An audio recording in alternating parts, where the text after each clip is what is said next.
So, hello everyone. So, in today's very special episode on Women's Day, we have a very special guest with us, Miss Bandita Patro. So, welcome, ma'am, in our today's video for everyone. Thank you so much. So, as you all know that it's a Women's Day, so we would like to know a little bit more about you, about your career. So, let us start by understanding about yourself, about your personal life, and about the career that you have chosen. So, give us a brief about yourself here. Thank you so much, Nidhi, for having me, and thank you for the question. I am an image management consultant and a stylist, a corporate trainer. So, I deal with individuals, then I train people in corporate for their visual communication, to improve their visual communication, for appearance management, other soft skills training. My team takes care of that. Then, personal, I am a mom of two boys, and as women, we balance both personal and professional life so beautifully. So, I'm doing it beautifully too. So, anything else you want to know about it? So, like you mentioned that you are able to balance both your work and, work life as well as your personal life. So, for all the women out there, any tips on how you can actually manage both in a best possible way? Some one or two tips that you can share. I think they need to love their work. If they make it part of their own life, then they will be able to manage very easily, which I'm doing it because I really love my work and I love my profession. And I am an engineer by education actually, and I'm also into pharmaceutical. Background, like working in a pharma company. I mean, we have our pharma company, but then this is something which is my passion. So, when you are passionate about something, then you will take out that time and you will manage everything so beautifully that nobody will get to know about your struggles or the it doesn't feel like work actually. It's like part of your own self. So that is how I manage actually. So that's an important advice that yes, if you love your work, then balancing your personal life and work, I think it will be easier, right? Now, very interesting thing that you mentioned that you have an engineering background, and now you are into image consultant. So how this change happened? What made you take that decision that now I would be taking up this path? So throw some light on that and let us know what made you this decision. Actually, I'm a people's person. I always saw a gap in, especially women, actually, that they are not able to send the correct messages through their appearance, and people perceive them in a different way.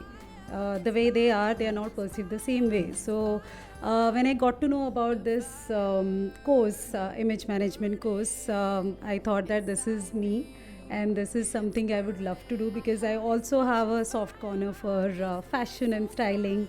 So that is also a part of this image consulting, appearance management, what I say.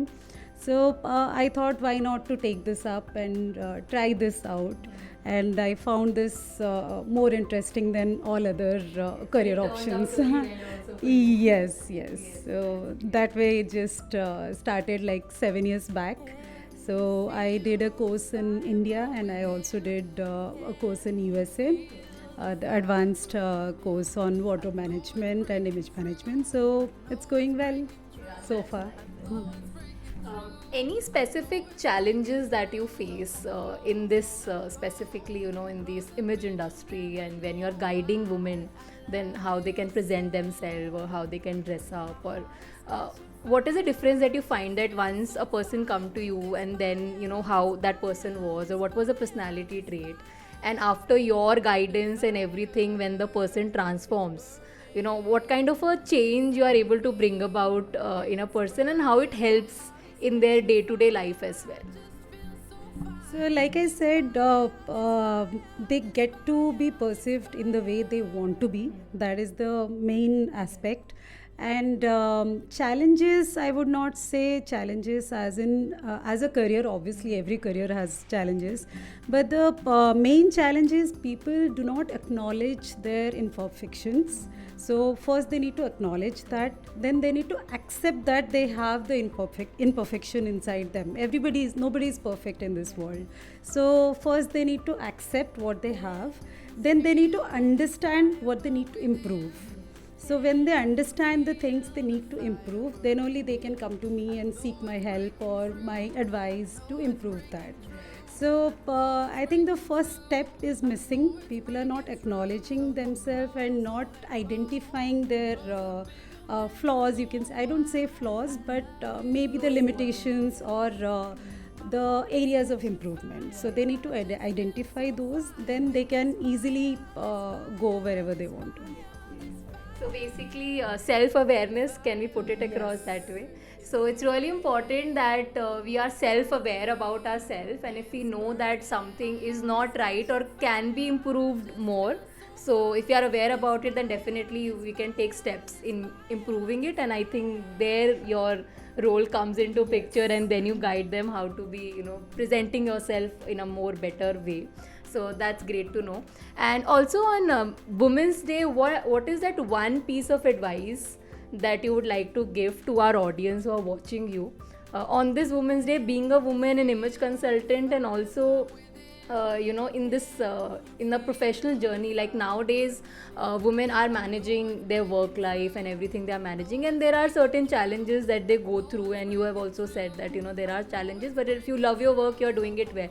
But again, some one piece of advice, some practical thing that they can do, keep that in mind, and which will definitely help our audience also to learn from you.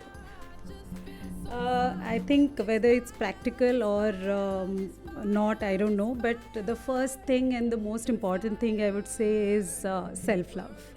So they need to first love themselves, then they can spread the love around. But as women, especially Indian women, we tend to give our priority to others, like our family, kids, husband, or parents, or it may be our boss at work. So we have to first prioritize ourselves. We have to first start focusing on ourselves, then focus on others, so that it becomes much easier, and it becomes much smoother, and you keep yourself more happier actually. So if you are happy, then you can spread the happiness. Definitely. So thank you so much, and we are really happy that you came here and we had a word and this chit chat, and I'm sure that people watching us will be inspired by your journey as well. So thank you so much.